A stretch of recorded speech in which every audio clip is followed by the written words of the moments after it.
CPU, 1100B, right? We click OK, and then we end up here. Huh? You sure? That's okay. We'll just come back. Maybe we won't save this one. So I'll take your word for it.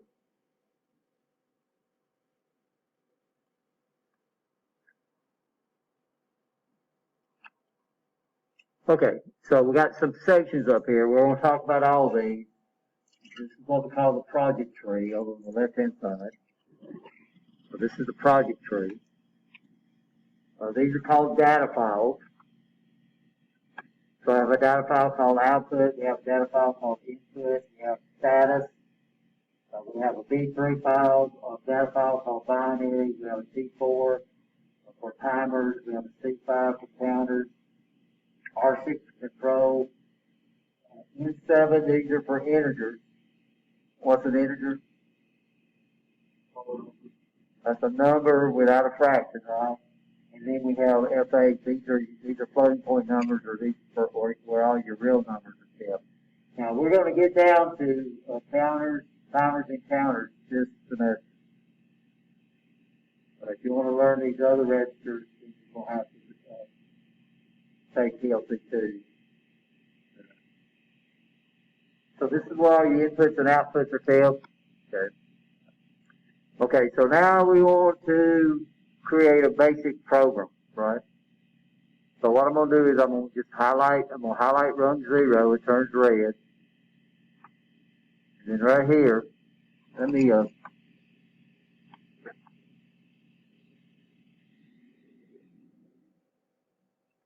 we'll make mine real big so you can see it. Oh, no, but these little icons, but on the far left-hand side on user.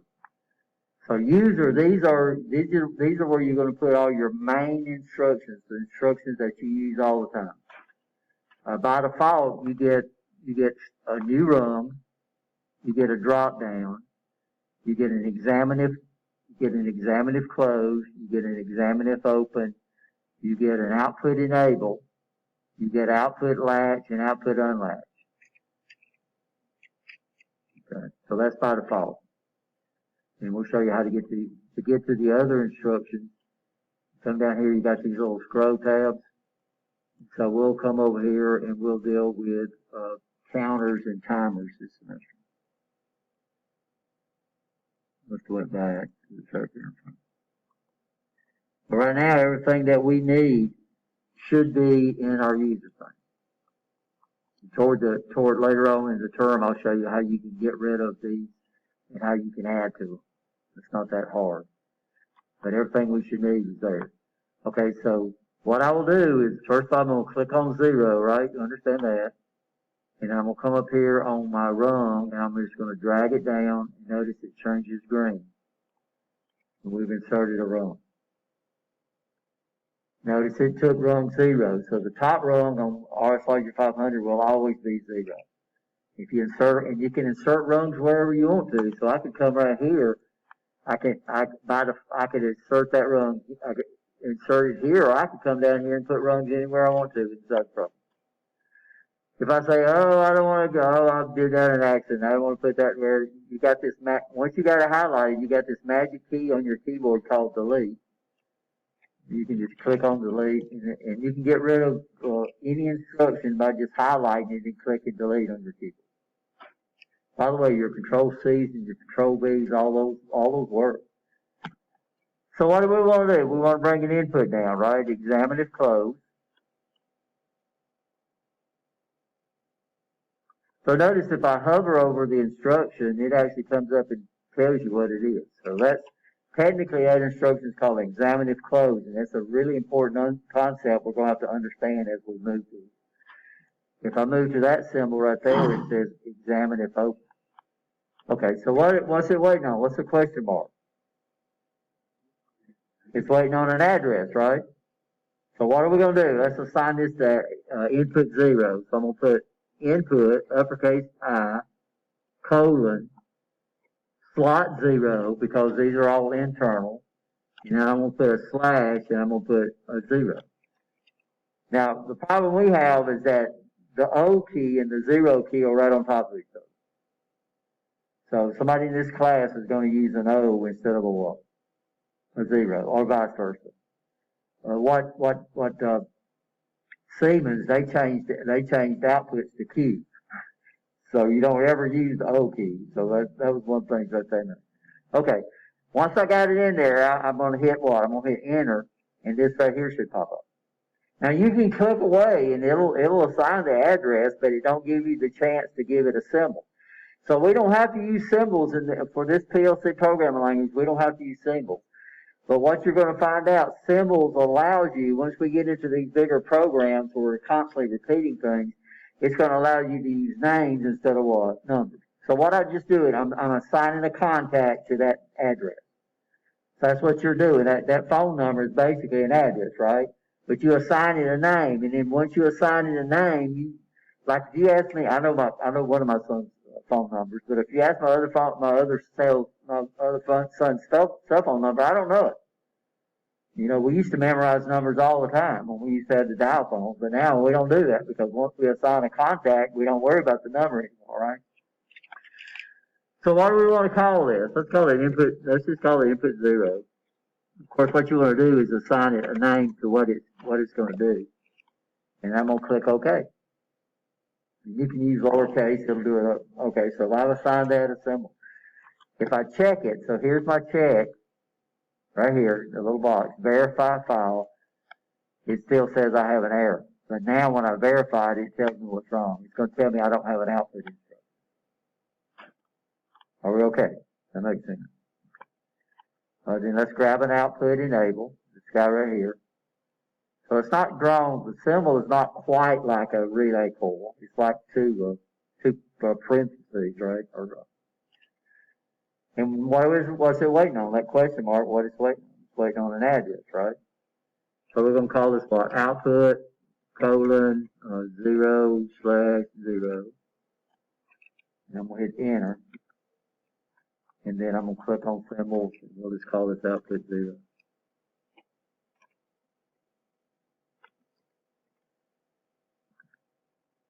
There we go. Now, of course, it still says it's got an error, which it don't. It's just that like I said, the new RSLogic 5000, it'll pop up the error, but as soon as you clear up the run, it automatically disappears. So what we're going to do, we're going to check the syntax. Let's go ahead and do that. We can check to see if it'll compile correctly. So just because it's in the right syntax don't mean it compiles. So that's this guy right here. What's compiling? Did we talk about that? I think we did. Well, what's compiling? Compiling is so this is a high-level language that we're writing a program. It allows us to write the program using symbols instead of knowing all the binary codes. I have to tell that processor what to do. Compiling is an act of taking a high-level language program and converting it over to machine language. So we could not have syntax errors, but we could still have a compiling error, right? So we can check to see if we got a compiling error with this guy right here. So not only do I don't have any syntax, when I said that guy right there, y'all saw what I was talking about. It's this little computer screen. Verify project. Okay. So this means my project's right. Okay. So now we got our first program in there. So what do we need to do now? We need to download. First of all, let's check to see if your PLC's there. So I'm gonna come up here to comms. Let's see where that's at in the taskbar at the top, the menu at the top. We'll click on that. And you don't want to say who's active. If you go who active and go online, it's going to automatically download the program in the PLC. We're just going to say system comms. And then the driver that we're using is DFI. And then it says under DFI, mine's on COM 8. Y'all's is probably on COM 4 or COM 5, because I got a lot going on in my computer. We'll talk about that later on. But there's my PLC, 01, MicroLogic 1100, and right now the PLC doesn't have a name. Okay, so I'm okay. Did y'all connect? Everybody connected? You're okay? Let me show you that again. Everybody needs that? Huh? So what we're going to do, I'm going to cancel. I'm going to come up here right here in my upper menu bar, and I'm going to go to comms, and then I'm going to go to system comms. Don't go to don't go to who's active. System comms. And then what this will do is it'll show you all the, we can have multiple PLCs. So this is where I can select it. So I could have 15 PLCs connected to this computer, and all of them would be listed. And I could select which PLC I want to program. So I could be sitting in my office programming a PLC. Of course, here we would give them a name, right? So I'll show y'all later how to give them a name. So there it is. I'm okay. So I'm going to select my PLC, click OK.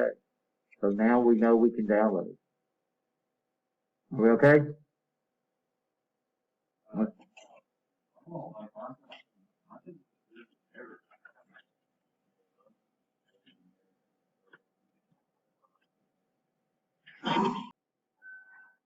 So when we get a new PLC, the first thing we're supposed to do is to set up the communication between the PLC and the computer.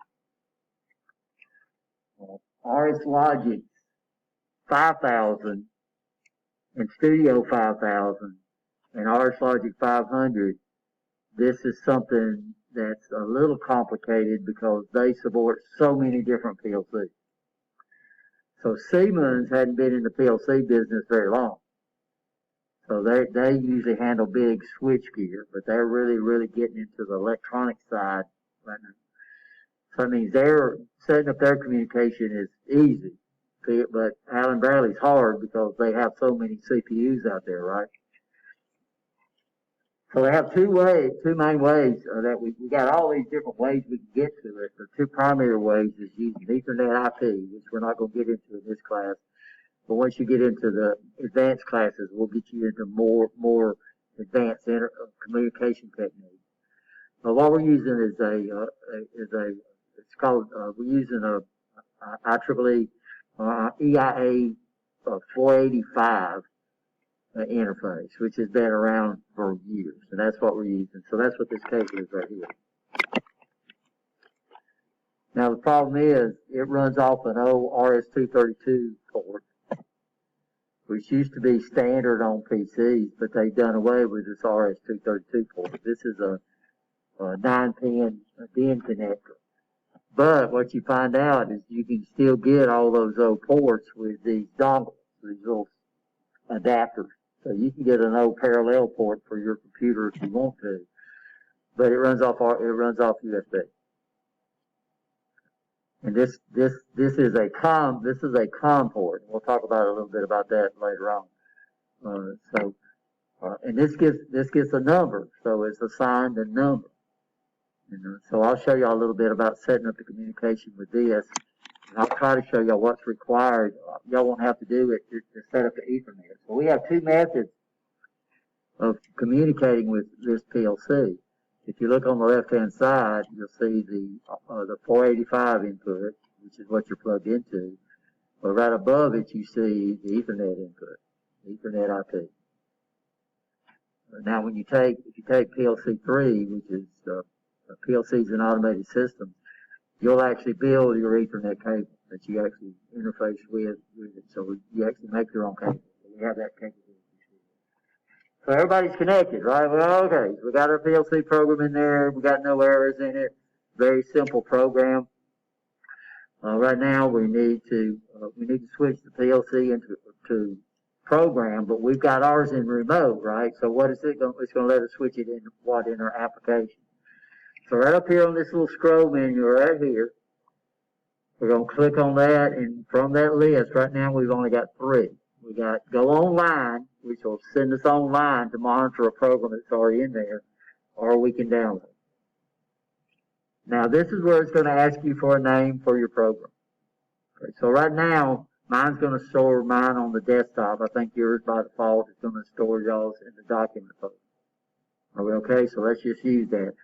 But once you get your thumb drive, this is where once you plug that in there, this is where, right here, this is where you'll point it to your thumb drive. And that's what's going to happen. So you're going to put all your programs on your thumb drive. You're not going to put them on my computer. This is okay because this is not really a lab, right? We're just getting a little familiar with this. So give it a title, whatever you want to do it, so it's easy to find. I'll call mine Rich too because I've already got it out there.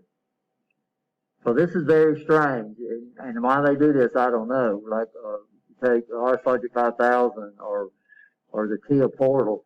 As soon as you select the C, they're going to ask you for the name before they ask you for the CPU. But RSLogic 500 asks you for the CPU, and then it don't ask you for a name until you get ready to download it. Or you save it. If you click on save, if file save, it's going to ask you for a name too. So I'm going to click on save, and it's going to start its magic, right? So it's going to ask me, do I want to download it? So I can abort right now. So that means if I say, oh my goodness, I need to get a copy of that program out of my PLC, then this is where you need to do it. Because as soon as you say okay, then this sucker's going to download it into your PLC, and any program that you have in there is going to be what? It's going to be gone. So it's going to say, okay, processor's now in run mode, so it's running this program, whether I'm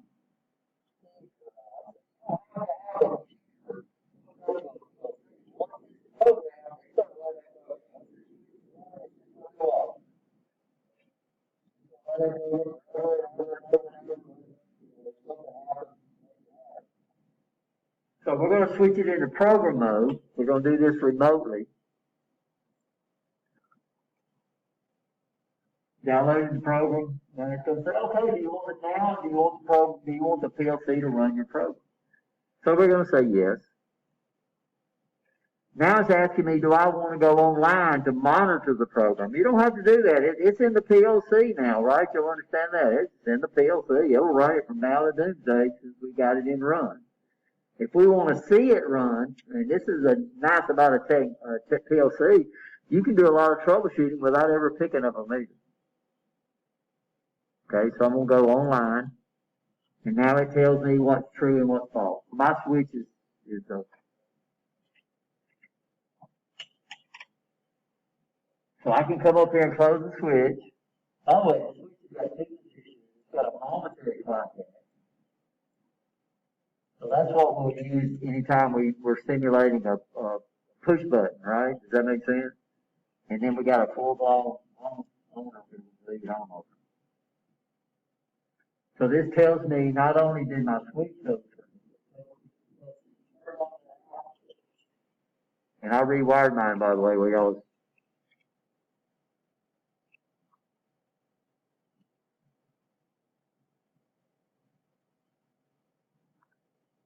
I don't know what's happening to my camera. It seems to be disappearing.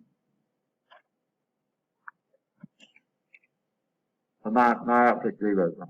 So that's your first program. Of course, we gave it to you, and that's the way the lab is set up. When you start doing your program, it's going to give you the programs to start off with, and then later on you'll start doing your own. Are we okay? Any questions on that? So we got a lot. We still have a lot to do. We need to understand what's going on over here on this. Oh, I see what's going on. My camera's still up. You see now. Oops. When I close this switch, output 0 goes true. Did all y'all's output 0 go true? If output 4 went true, then I got it.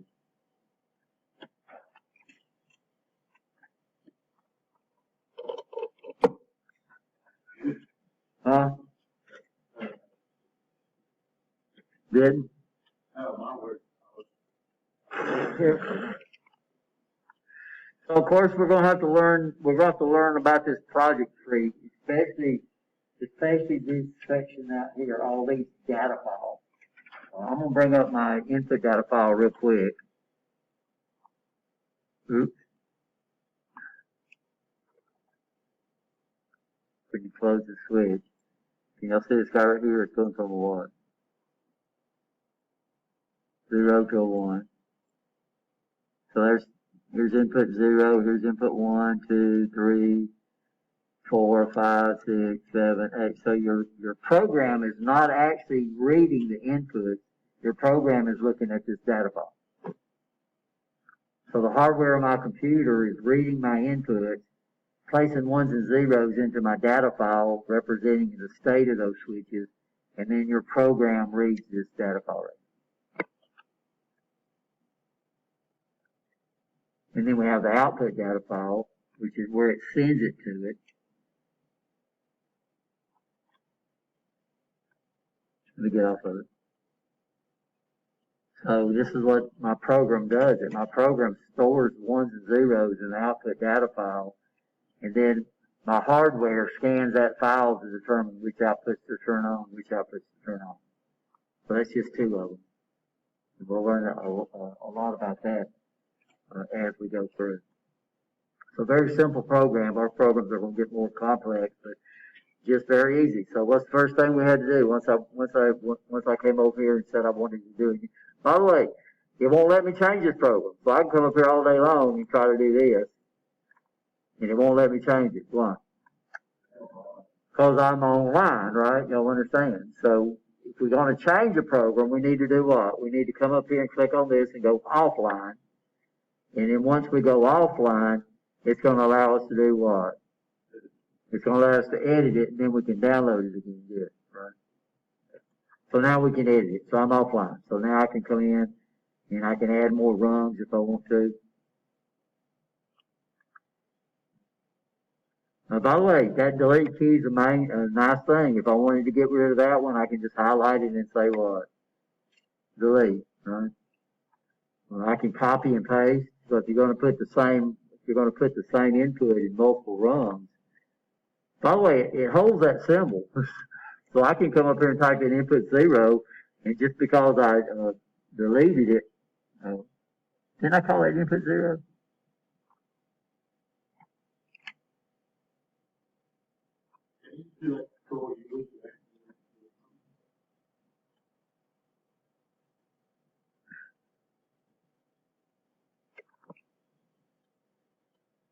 I uploaded the program.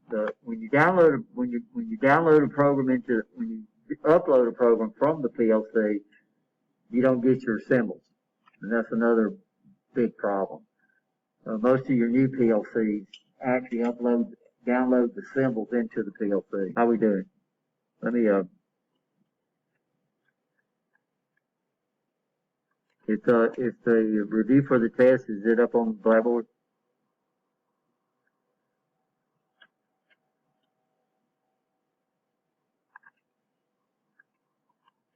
So anybody logged into Blackboard? It'll show up in green. Comments will show up in yellow.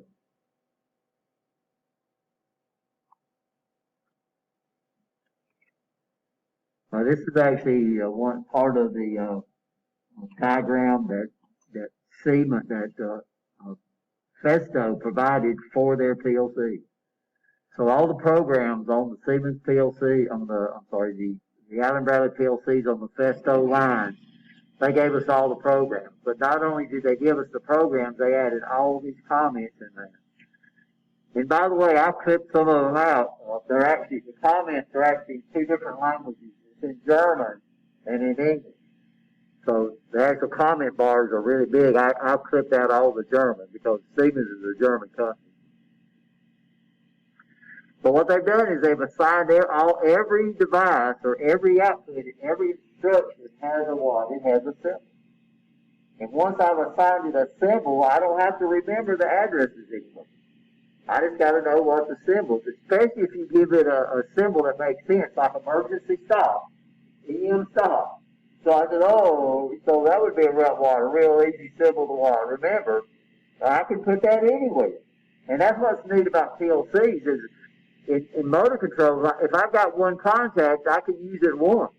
In PLCs, if I've got one contact, I can use it an unlimited number of times because it's what? It's an instruction. It's not physical. It's instruction, which is pretty cool. So symbols, we talked about that. So what's the first thing we have to do when we start a new program?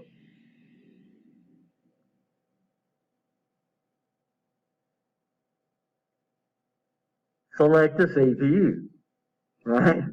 Select the CPU. And I have to look at TIA Portal. I get those confused. I think TIA Portal, I think RSLogic 5000, you do the name first and then you select the CPU. But RSLogic 500, that's what we're dealing with now. The first thing you got to do is select the CPU. What if you select the wrong CPU? Then odds are when you try to download it, you're going to get problems, right? We talked about that. Constructing relay logic, got that. So this is what I want to show y'all something right here. So we don't have normally open and normally closed contacts in PLCs. We have what we call an examine if closed, which is this symbol right there. So that means it's false if it's open, it's true if it's closed. So that's what examine if closed means. This right here is, so this is examine if closed. This right here is examine if open. So it means if the switch is closed, it's false. If it's open, it's true in my program. And this is going to give us a lot of problems, especially for people that set motor control.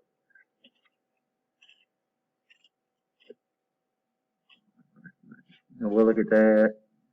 So we'll show you all the rest of this when we come back into class. We'll have our test, by the way, at the end, but I'm trying to get to the actual syntax for a... So this is the way a PLC program runs. We call it a scan. So it does what? First thing it does is reads input, runs logic, updates output. Drops down to the next, reads input, updates output, runs the program, updates output. And once it goes through there, it just does one. It just keeps repeating. And that's what that end instruction does.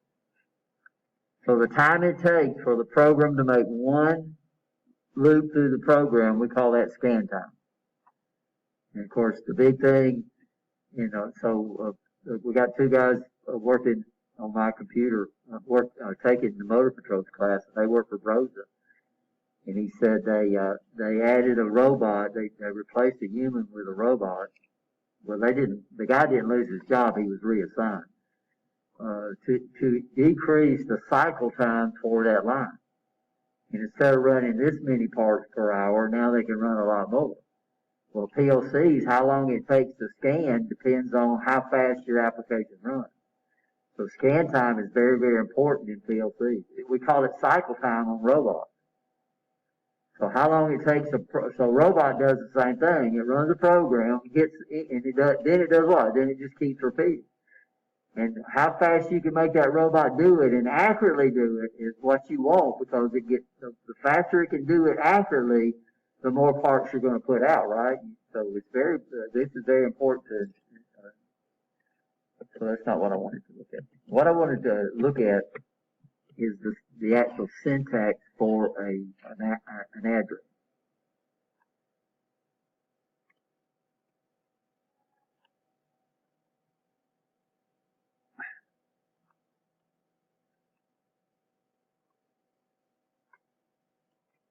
So what do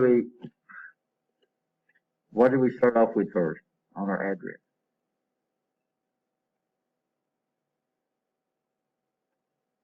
Some of y'all tried to type the symbol name for the address, right? So what do we start off on our address? What's it start off with? Huh? Input or output. So that's it. So this would be basically the type of instruction. So the only ones we're dealing with right now is inputs and outputs. So we start off with I or O. And some of y'all actually typed what? Input. So if you did it, that's okay. Some of y'all just typed output. It's either O. Then we follow what comes next after the type of instruction. Colon. This is the slot number. So we start off with type right now. Then we put a colon. Then we put the slot number. All our slot numbers are going to be what? 0 because they're internal. If I slapped an input module over here, then we would have to have, it's not going to be 0, right? It's probably going to be slot 1. But most of the time it allows you to assign a slot. On these PLCs, it allows you to assign a slot number. Then I did what? Then I put a slash, and then I put a bit number, bit address. Everybody understand that? That's the syntax. We got two things we can put right here. So we start off with the type. Then I put a what? Slot. Now we got this period right here. And then we could address a whole word. So if I put a slash, I'm addressing a what? A bit. If I put a dot, I'm addressing a whole word. So what's a word in computers?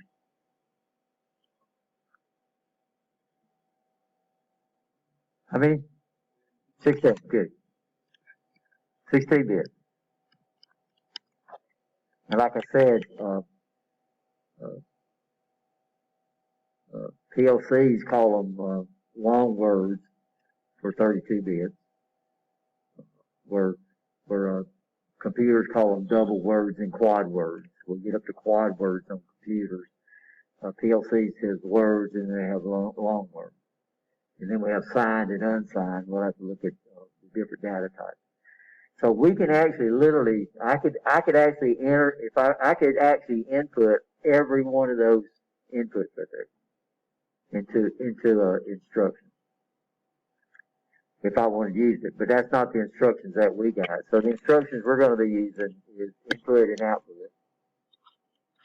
Actually, the syntax would be a data file number.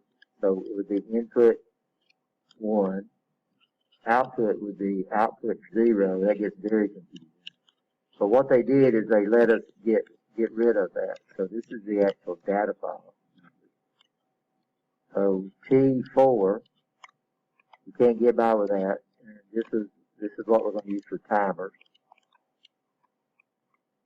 C5, this is the data file we'll use for what you think that's for.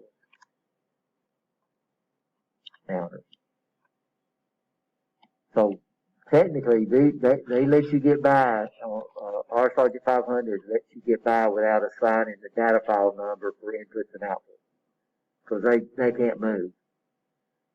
But I could have a T5, I could have a T4 data file, and I could have a T7 data file. So inputs and outputs are physical. Timers are logical, which means we could have tons of timer data files. So we have to identify which one. So that's the syntax for an address. So right now we're gonna our two input type is is either gonna be O or I, right? Not the name. O for what? Output. I for what? Input. Colon. That's what separates the type of instruction from the rest of the instructions. And then we'll put a slot number if it's required. All our slot numbers are going to be what? 0, because these are internal, right? You understand? If I had a rack PLC, slot 0 is the CPU. So it's going to be something but 1. So we use 0 because they're all internal. So the CPU doesn't have a slot. It's built into the PLC. Then if I want to address a bit, I put a slash, then I put the bit number. If I want to address a whole word, I put a what? I put a dot, and then I put a word number. So you can buy a 32-bit input module. So if I was going to buy a 32-bit input module, and let's say I'd say input, and then let's say it's in slot 1, and then I would have to say word 1, and then I would say bit 0. So that's the way, so this would be what? This would be slot 1, this would be word 1, and that would be bit 1 within that word. We're not going to have to do any of that in this class because we don't have any modules that we slap onto the side. That makes sense? So addresses.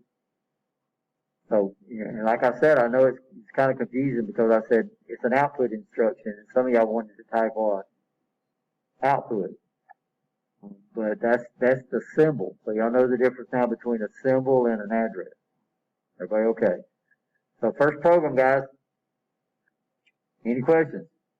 Review for the test is up on Blackboard.